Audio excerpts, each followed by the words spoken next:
J'organise depuis 4 ans, à la demande de mon directeur, tout ce qui est activité en rapport avec l'association ELA, que ce soit la dictée ELA en début d'année ou Mété Basket et Bas la maladie un peu plus tard dans l'année. La dictée ELA, en fait, le but c'est de sensibiliser un maximum de personnes à la maladie, c'est-à-dire la leucodystrophie, les leucodystrophies. C'est pas une maladie extrêmement connue, qui commence à se faire connaître grâce à Zinedine Zidane, qui est le parrain de l'association au niveau national. Et donc nous, on a choisi aussi de faire parrainer notre mouvement, notre événement chaque année. Donc là, cette année, c'est Sylvain Letouzé, Morgane Youf-Pinceau, Romain Martel et Vanessa Lemoine qui sont nos parrains de prestige, donc quasiment tous des sportifs ou animateurs sportifs sur une radio locale. Et le Manoir des Aveugles qui vient depuis de nombreuses années, quasiment à chaque fois. Voilà, pour lire la dictée ELA qui est traduite en braille chez eux. Le but, c'est au final, et le texte s'y prêtait un peu cette année avec la dictée ELA, de montrer qu'il faut essayer de se battre quand même. Donc le sport, il n'y a pas de meilleure façon de montrer qu'il faut se battre.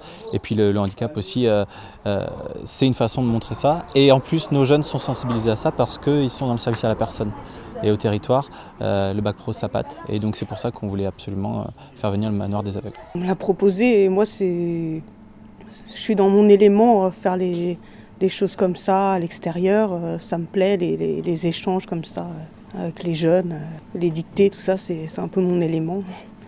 Le travail d'équipe, bon, on aura fait la dictée et après on a eu un échange, on a discuté, on a eu des questions et je leur ai chanté un chant, je leur ai montré ce que je faisais.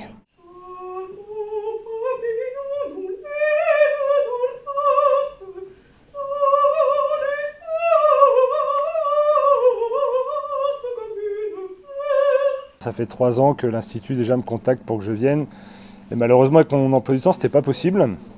Donc je l'avais fait sur Cherbourg et pour d'autres associations. Et voilà, quand on m'a contacté il y a un mois et demi pour me dire peux-tu être présent aujourd'hui, je dis ça tombe bien, je suis blessé, donc j'ai un peu de temps. Donc voilà, c'était avec grand plaisir que j'ai enfin pu honorer de ma présence aujourd'hui. Donc voilà, c'était bien cool. En plus, j'ai fait la rencontre de Constance qui m'a scotché aujourd'hui. Elle a pas mal de trucs à exprimer et à dire. Et voilà, donc c'était une pierre deux coups aujourd'hui. J'espère qu'on a réussi à faire notre boulot. Hein. Ouais. Mais oui, je pense que le message est passé maintenant, à eux de leur transmettre. On fait la formation aide à la personne, donc du coup c'est un plus de les avoir en classe, comme on apprend sur leur maladie. Ils nous ont dit comment ça se passe leur quotidien, du matin au soir, que c'est pas toujours facile la vie de malvoyants ou de... Leurs activités aussi, leurs activités, nous ont raconté qu'est-ce qu'ils faisaient. Là-bas, ils faisaient de la cuisine, du sport. Ils avaient une mini-ferme aussi. C'est très intéressant. Ça nous a appris des choses. À bientôt sur tvie.tv.